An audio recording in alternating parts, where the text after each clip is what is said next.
Hi, this is Adam Levy, the alcohol professor and founder of the New York International Beer Competition, and you are listening to Cider Chat. Episode 108. Hello and welcome to Cider Chat. My name is Ria Windcaller, and I am the producer and Cider MC of this weekly podcast, where we speak with makers, enthusiasts, and folks within the cider trade from around the world.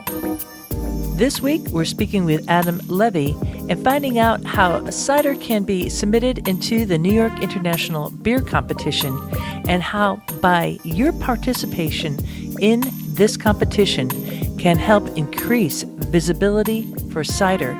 There's going to be more on that chat in just a moment.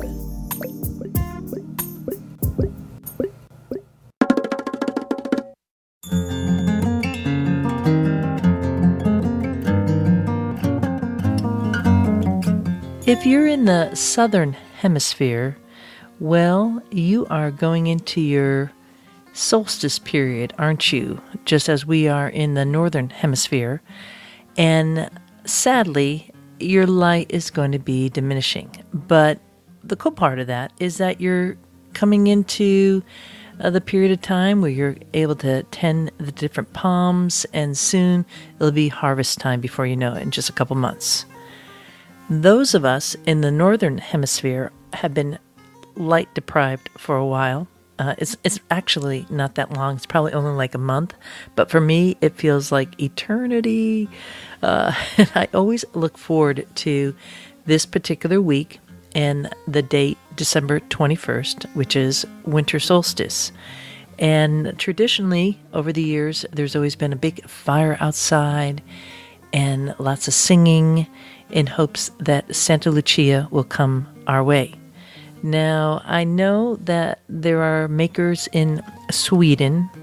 How you doing? How you doing, everybody out there in Sweden? You know who I'm talking about. Let's see, there is Andreas Sugren at Bronlin Cider. And there was a chat with Andreas, so you have to check that out. And there's some new makers working with Andreas. That's David and his wife Tegan. And Tove works there too. Those are the main folks I know in Sweden. And I've been following along on Tegan's post on Facebook, and she talked about Santa Lucia, which actually they celebrate on December 13th. I don't know too much about the tradition, but of course, being American, we have a way of kind of moshing everything together, which is what we do at our household. And I haven't done it recently, but it was always a fun gathering to have a big fire on the longest day of the year, which is the day before solstice, and to celebrate the light coming back and sing, sing, sing until Santa Lucia shows up. And she typically does way out in the woods somewhere, and the kids' eyes start bugging out of their head when they see this being with candles on one's head walking through the woods. And the tradition that we have here is that if you're not singing loud enough, Santa Lucia won't hear you, and therefore she'll just go on to the next neighborhood and bring light back to their area. So it gets kind of crazy. Some really loud singing. Every song that you can pull out of the hat is sung, like Itsy Bitsy Spider and Choo Choo Train songs, whatever, Hanukkah, Christmas. The sky's the limit to just keep on singing until Santa Lucia comes our way. And for me, it is such a relief, probably like you too, who is hoping for some longer days and to see the sunset again, which is, before you know it, it'll be time to go out and be pruning the orchard, and then it'll be apple blossom time. And if you love apple blossom time like I do, which is almost like the most magical time to be out in the orchard, where there's more flower blossoms in the world than there are people. It's just so fragrant and intoxicating.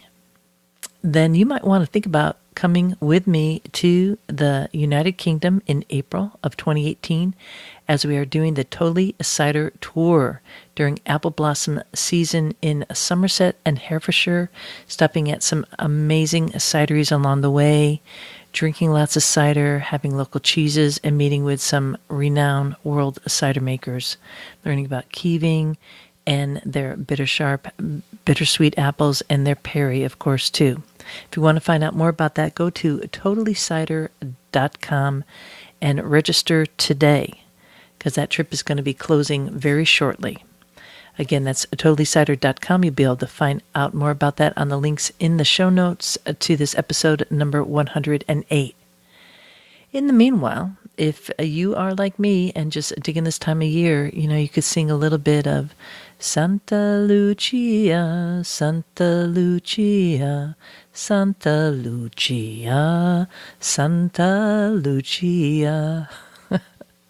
And see if she'll come in your way. It's a good time to raise a glass and have a fire and just hang out with good friends and family. So that's where I am this week, hanging out by the fire, drinking cider, and raising some good cheer. I know it's going to be a number of fires outside coming up and bringing in the new year. I hope you're having a good time during this time. It's such an amazing period of time. It could be overwhelming, but with a good glass of cider, it just makes everything a little bit smoother. So let's keep rolling. I got a new tip for you for CiderCon this week, coming right up.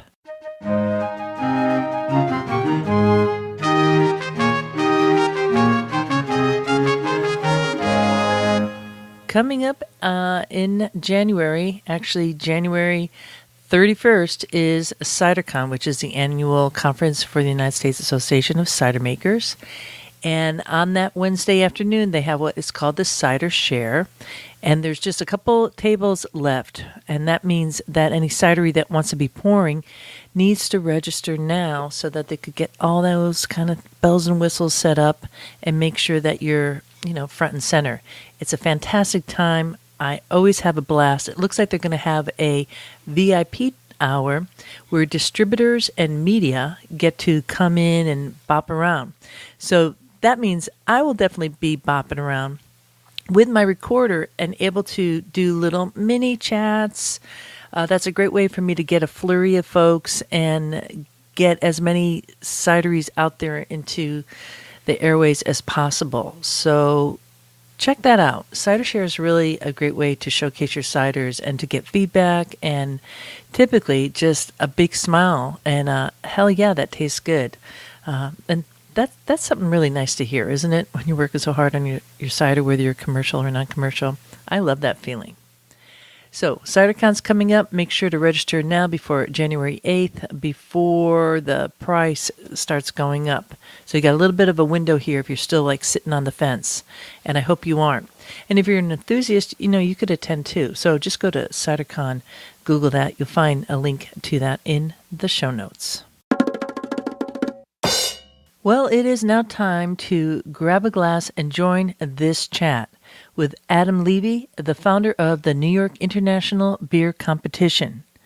We're going to begin with having him describe his background, and then we'll go right into why this particular competition is so important for cider and how it can serve the cider category in a way that other competitions aren't necessarily hitting the same mark.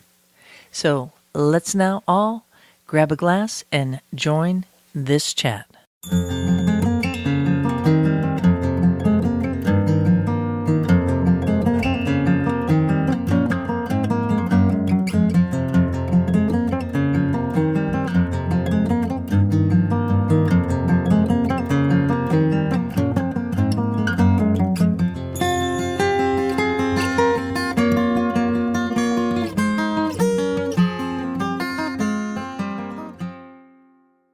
I started off as a craft beer freak. I was in the first tour of Brooklyn Brewery almost 20 years ago when they opened up officially. Then I became a whiskey freak, and I helped launch a whiskey magazine. And then I read an article, and I then started the New York International Spirits Competition almost 9 years ago, followed by the New York International Wine Competition, and then the New York International Beer Competition. And we're going to our 7th year, the New York International Beer Competition. I also have an internet security company based in New York with my partner, and we cover basically for medium large clients in New York, but liquor is really my passion. And this is my creative outlet, and I really enjoy being in this industry and running the competitions because it's my philosophy of trade buyers, it's my involvement with the producers, it's meeting the consumers. It's really an enjoyable experience for me. It's been that way for 9+ years. And then I had the opportunity around 5 years ago to expand globally. And I now run beer, wine, and spirits competitions in Berlin, Germany, and Melbourne, Australia. And we just launched a new one in Asia, in Hong Kong, that's back to September for beer, wine, and spirits. So it allows me to travel the world, drink good stuff, and meet fun people. So like I said, my parents are finally proud of me. It took a long time, but they finally are a bit proud of me what I'm doing. My dad loves Father's Day. Yeah, I love that. When I showed my dad how much wine I had down in my cellar so many years ago, he thought, oh my God, my daughter's an alcoholic. And I said, Dad, if your daughter was an alcoholic, there'd be no wine in the cellar. So, parents really have to, get it. What it means to be an alcoholic professor is really to be an aficionado, and it sounds like you're all over the map, and that's pretty exciting. I really want to talk to you about this beer competition and the fact that you do have both mead and cider, because we're hoping that folks listening will send their commercial ciders your way. So let's start there. This is in its 7th year, the beer competition. Is that correct? You're in a 7th year, and I'd like to quick mention before I can, we do this site called the Alcohol Professor, and that's something I took that title on. I know more than the average person, but there's a lot of people out there who know a lot more than I do on each individual subject. So I know more than the average person, as you do, but there's a lot of people we know who have much more intensive knowledge, PhD level of, let's say, how cider is made, what Bordeaux wines are made, and how whiskey is made. So I know more, but I know a lot of people know a lot more than I do. And our site, the Alcohol Professor site, I have a wonderful editor who helps run it for me, Amanda Schuster. We cover beer, wine, and spirits, and we include best of. We cover different type of categories, and it's a really well-read site. We have around 45,000 unique hits a month right now. And we also try to promote the competition winners in the article. So, for example, here are 10 ciders to buy for the Father's Day, and probably 6 or 7 will be winners from our competitions around the world. Of course, you could also put that in for Mother's Day, because in the cider category, it's pretty evenly split between genders, which I think is unique for the category of libations known as cider. But I did look at your site, and it is really informative, and we'll have certainly a link in the show notes to that and be talking it up. So, Adam, this competition coming up on February 11th in 2018, you are soliciting now for cideries, commercial cideries, both in the U.S. and globally, to submit their products. Let's talk about that, because right now there is a posting about the cider categories, and you are using the categories that were just recently listed by the United States Association of Cider Makers. And at the same time, you also have international ciders, too, that don't necessarily follow that category. So how do you manage that during the competition? That's a good question. We took the approach this year of working with the United States Association of Cider Makers. We saw they put out the new 10 categories. We like working with the associations because this way their producers and their members of the association feels their product, whether it's in the wine or sake or soju, we have those conversations with other producers, are judged in the right categories. So we are using the 10 categories from the United States Association of Cider Makers. And we also will be having additional cider categories for those who are overseas. Probably around 15 to 18% of people submit to our competition are not even available in the United States. These are international producers from Spain and England and other parts of the world who are looking to get into the United States. And we try to make sure their categories are recognized also. So we'll get those communications from those type of producers, say, hey, what category should I be in? So make sure, but also at the same time, as the judges will know that it's a Spanish cider versus a UK cider, or it's an American cider, along with the digital category. So that information is given to the judges. And one thing I'd like to mention also is that all our judges, male and female, because we have a nice even mix of male and female judges, are trade buyers. And we're the only competition out there where all the judges are trade buyers. And the judge in the liquid by its category, by its price. So these judges will know the right category along with the price for that cider or mead. For listeners who aren't necessarily in the industry, but are consumers listening to this and want to kind of check out the winners once it happens, what are trade buyers? What do you mean by Sure. And this is a philosophy I came up with when I first did the competition with the spirits 9 years ago. And my mentality, my philosophy has always been that trade buyers truly know what consumers want better than the so-called experts. And what price? Because most people buy based on price. If you walk into a liquor store and say, I got $12 to spend for a 4-pack or 6-pack for cider, what do you recommend? Or I want a peach cider, or I want a flavored cider, or I want English dry, whatever it may be, what do you recommend? Because I have a certain price put in my head. So these judges are buyers, and they are retail store buyers. They're people who own craft beer bars. They're importers and distributors. People buy based upon price. Because you may pour the most amazing cider in front of them, so it's amazing cider, but let's say it's $30 a 4-pack. They say, that's good, it's really phenomenal, but it's $30, not a big draw. Maybe it's a bronze. If that same cider is at $15, it'd probably be a gold medal, because that's a phenomenal cider for that price. People buy based on price, why not judge based on price? So that's why we have trade buyers. And these, again, are trade buyers in the New York metropolitan area who see everything. And again, they come from behind the bar, and they're the orders and the buyers. Which was really what interested me, because I think this is going to bring some very keen data coming to the cider makers and the cider industry overall to see what happens. And you've been doing this. It's not the first year you've had cider at this competition. Cider, most folks might not know, but it's made much like wine. It's not brewed as beer. It's fermented as a grape wine would be, or fruit wine. Why put it in the beer competition versus wine? Because we have a lot of orchard-based cider makers who are probably listening to this saying, I don't really want to send it to something that isn't going to kind of be at that same scale or appreciation like a fine boutique wine. So how does that work in the very different competitions? And with that, to kind of couple on that, is do you see a category eventually happening where it's the cider competition versus cider being in the beer competition? Is there a reasoning behind this? Well, that's a good question. It's a big one. It's multifold. It's multifold. So let me try to answer a couple different ways. First off, I guess from a logistical point of view, I've always viewed the buyers for beer and cider the same way.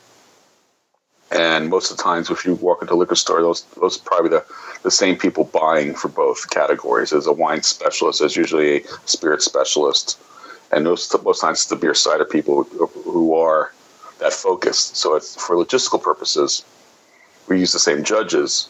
We have it under the beer category.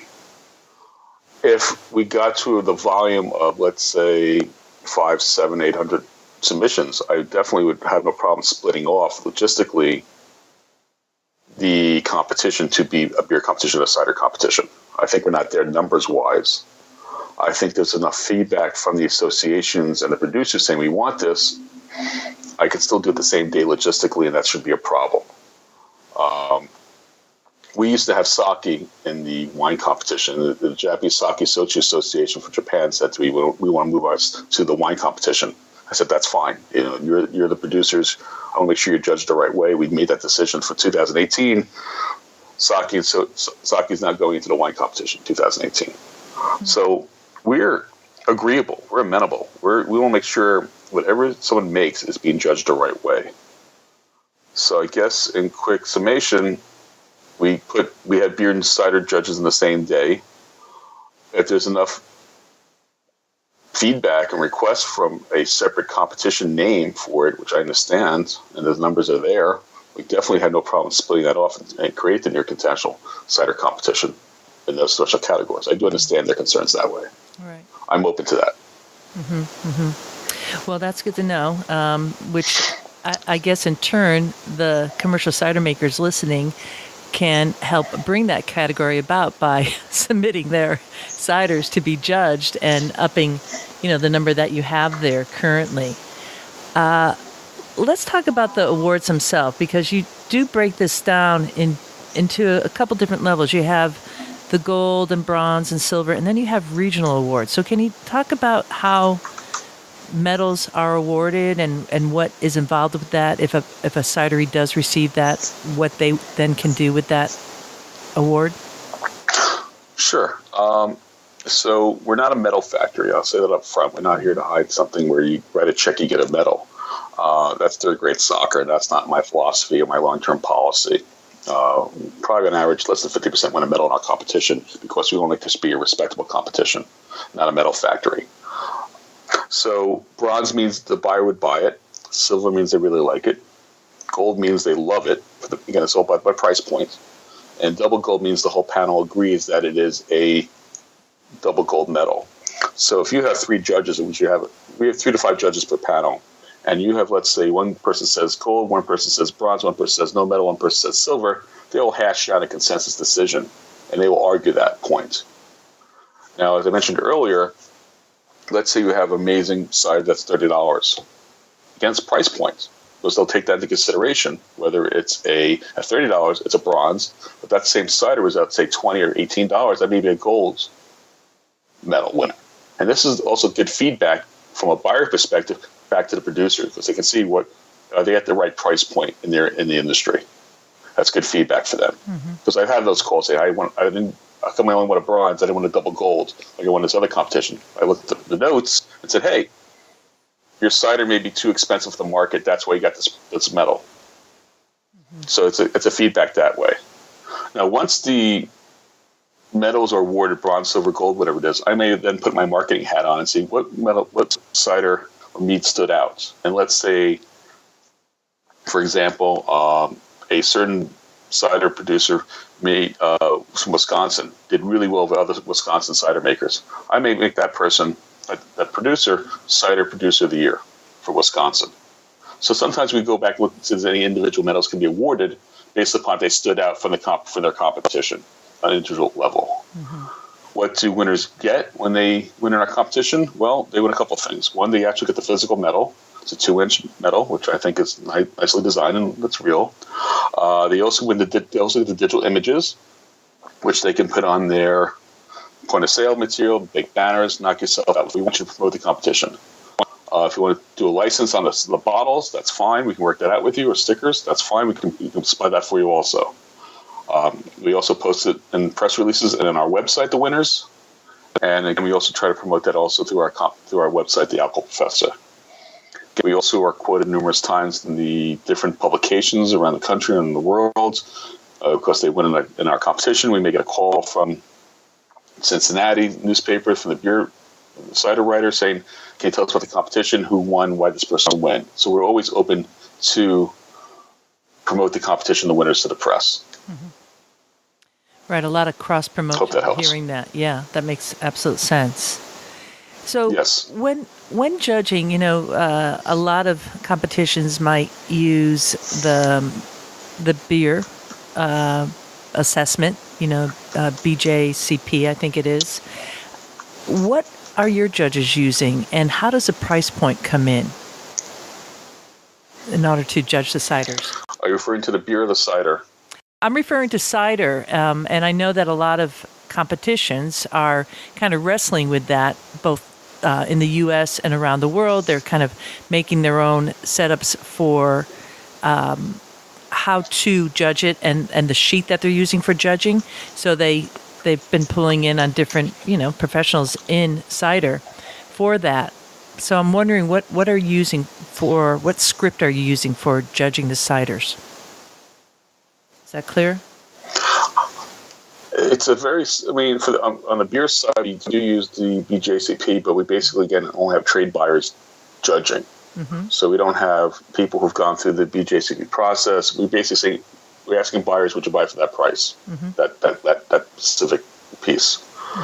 On the cider side, same process. We are using, again, now the 10 categories, the American Cider Association, and we're also using other categories from overseas. That way, in the same situation, trade buyers. And would you buy it for bronze, silver, gold, double gold? We try to make it very clean and easy. It's a consensus decision, as I mentioned earlier. It is a panel of judges who are judging the liquid. We're not here to reinvent the wheel, so we try to use the same categories other people use. Mm-hmm. So if there was a judge there, they would receive that cider, and they would know what that cider typically sells for retail. Is that right? Is that how the price point comes in? And then based upon their assessment and what they know about their market, then they say, okay, well, I'm not sure if this is a $7 bottle of cider or a $20 bottle of cider. That's it, kind of in a nutshell.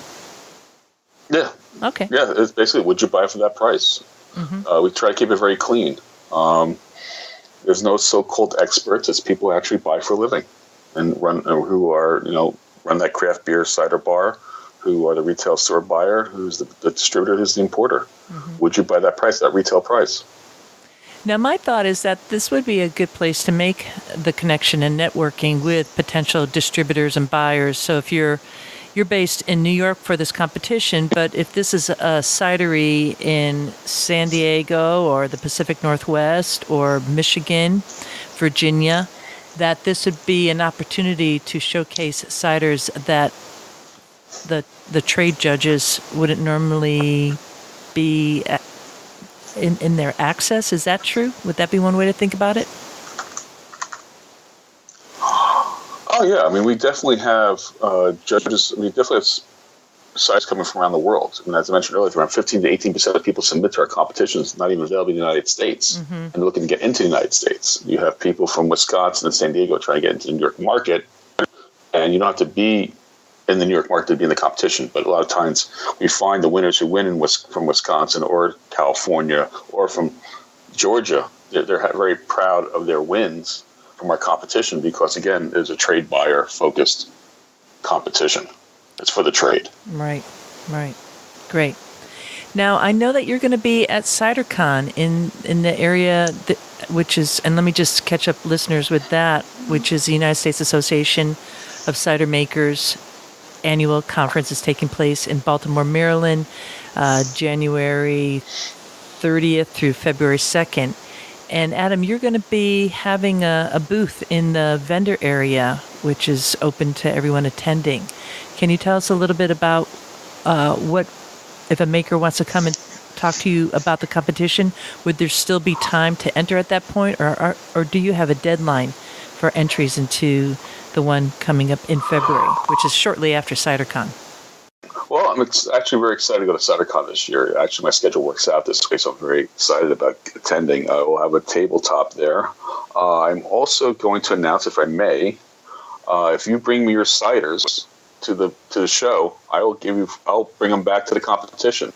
So the deadline to send the stuff to the competitions, I think, is February 4th or 5th. But if you want to hand carry and drop your bottles off to me at the show, I'll take them back with me to the competition. Cut down your shipping costs that way. Mm-hmm. But yeah, I'm very excited to talk about the competition with the people there. Looking forward to talking to a lot of people at the CiderCon. I'm very excited about attending. I was actually down in Baltimore last year for ADI, the Craft Distillers Association. I was very excited to meet people there. So I'm very happy that Baltimore is hosting another great conference this year. Yeah, well, CiderCon is just an amazing event. I mean, it's a collection of not just U.S. makers, but folks coming in from around the world with amazing workshops. So you're in for a treat if you haven't been to this huge cider conference before. And we will definitely be letting makers know this leading up to CiderCon, that they could bring you ciders to your booth and connect with you. And again, anyone listening, there'll be links in the show note to contact Adam directly to set that up, because folks will be flying in, and this is just a great way to really hand deliver ciders there. I hope you're coming down with a large van or something. We will find space and drive slow. That sounds great. Well, anything else you'd like to mention about your other competitions while we're here chatting away? Yeah, I mean, so if you have a chance, also please check out internationalbeveragecompetitions.com. You'll see all our competitions we run.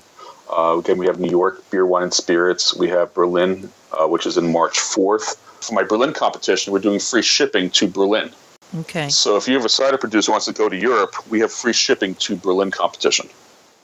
And how does that differ from the New York competition? You're going to have cider at the Berlin competition, but why send it there instead of New York? Because it's different judges? It's a different judges. It's European judges from Europe. Okay. What's your deadline for that one?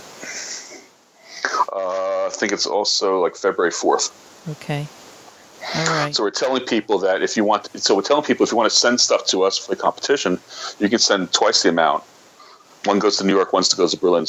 Make one shipment to us. We'll divide up. I didn't quite understand what was going on with Berlin, but now I get it. That there is another cider competition there, but now it's the Berlin International competition. We have Melbourne in June, and the Asia competition will be in the fall. We believe we're the only international competitions out there where, again, all the trade buyers are buyers. And so all the judges are trade buyers and judged by price, which we think is very important. And we have a lot of distributors and importers call me at a lot of competitions, ask me, what's hot, what's new, what did you find, what did you discover?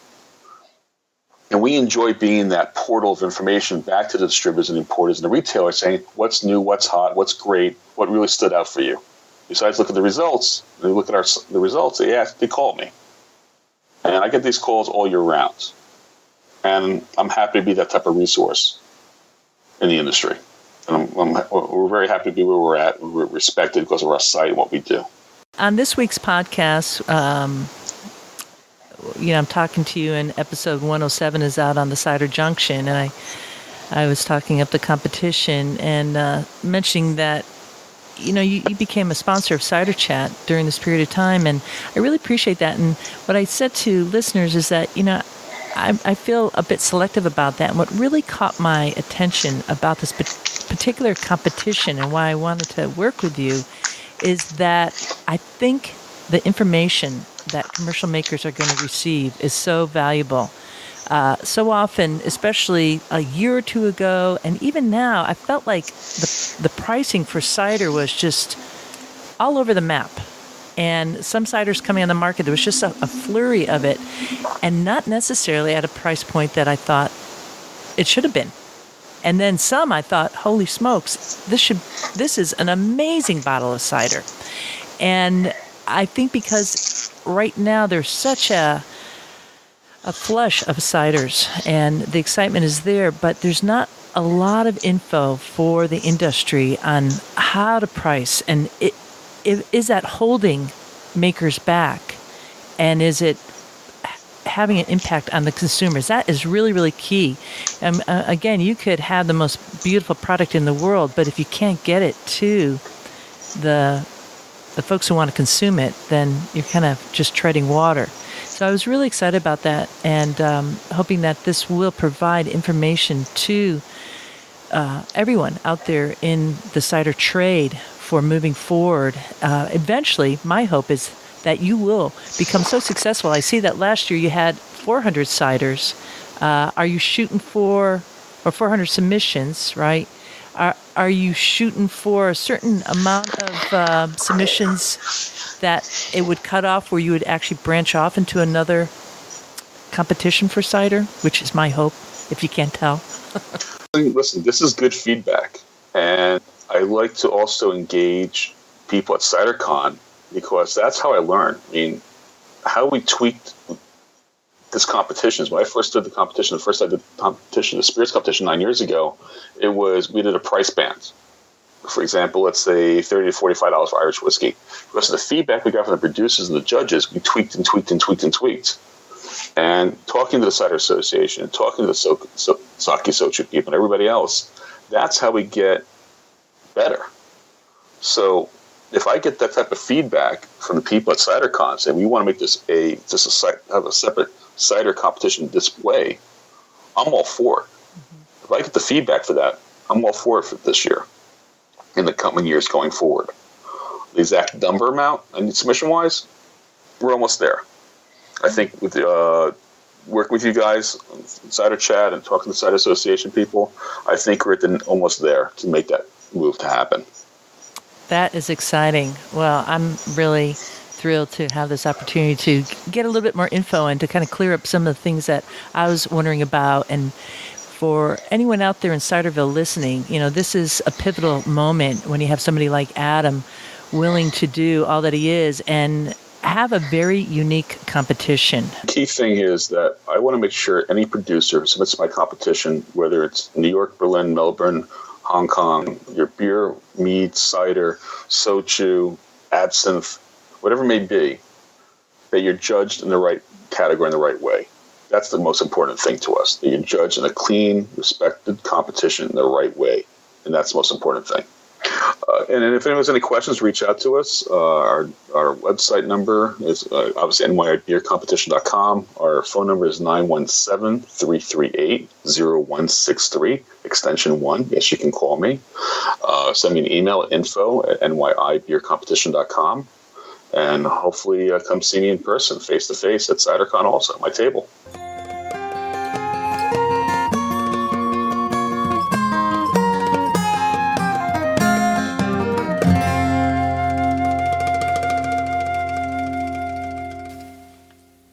Go to the show notes for this here episode number 108 and find the contact info for Adam if you're not heading to CiderCon. Otherwise, if you are heading to CiderCon this coming January, meet him in person and bring your cider. Bring enough cider to also ship it out to Berlin. This is like super win-win. And I'm hoping that you got the sense, like I do, or the hit that I get, that this is a great way to keep on helping cider go up, both in the eyes of the consumer. And the way you do that is by getting the folks who buy cider to catch their attention. And the double whammy here that I think is going to really help the trade is that we're going to get an idea on the price point, where that is. I know that there are many people out there kind of scratching their heads saying, did I price that right? And in the end, that's going to be essentially whether or not the cider gets bought. So we have a lot of good information here, and I hope it was helpful for you and to hear a little bit about Adam and how open he is to getting this category really front and center. The fact that he's also willing to have a branch off from this competition. I think we really need a New York International Cider Competition, don't you? Whew, what a great opportunity. So I really appreciate his time, appreciate his sponsorship. And if you want to find out more info, again, go to the links in the show note for this here episode number 108. I'd like to say thank you and welcome to William and Josh, who both became patrons recently of a Cider Chat. And what that means is that they joined this page called Patreon, where they help support the chat monthly, and it could be as low as $1. And if you're a commercial cidery, it's like $32 a month. And we have some commercial cideries who have been part of that for a while now, such as Ramborn Cidery in Luxembourg. That's the country, Luxembourg, right? Next to Belgium, France, Germany. We also have Big Fish Cider Company in Monterey, Virginia, and Current Cider in Pennsylvania. So there's a whole scale of becoming a patron, and it's workable. Whatever you can do, if you think that this podcast is worth a listen of your time for an hour, then please do consider supporting it and helping me keep this podcast rolling out weekly to you with so many amazing stories and connections around Ciderville throughout the land, right?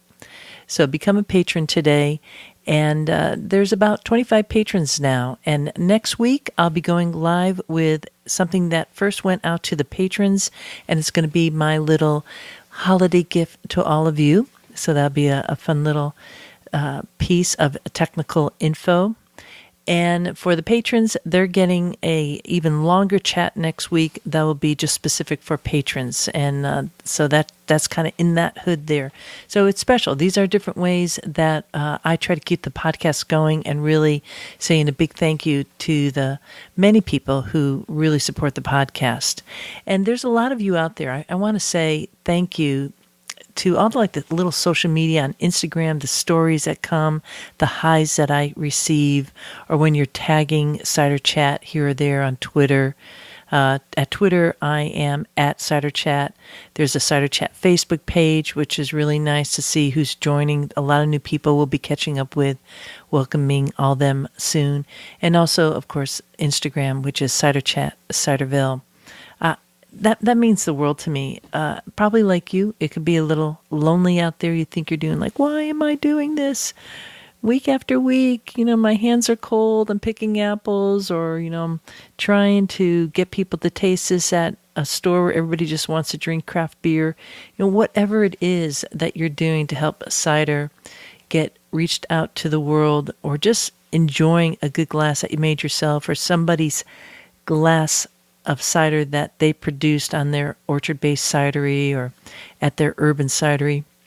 All these little steps that we do to enjoy the abundance of Ciderville. And there is a lot out there. I think we have to really keep that in mind, to really keep our mind in abundance and not scarcity. It's so important. And it means a lot to me to hear all the heys and thank yous and little tags along the way. I do notice that. Probably don't say that enough, but I really, really notice it. So thank you so much. Between now and next week, I know it's a busy time. We're coming up on the new year. I'm just wishing you all the best. I hope that you are healthy, happy, and that abundance keeps on raining down your way in all the best ways possible.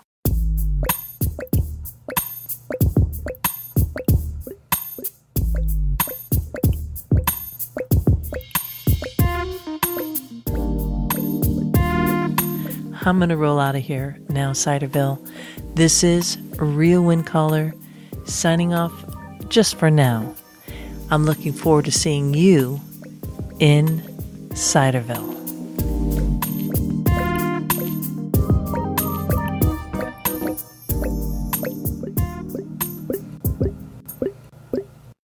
Yeehaw!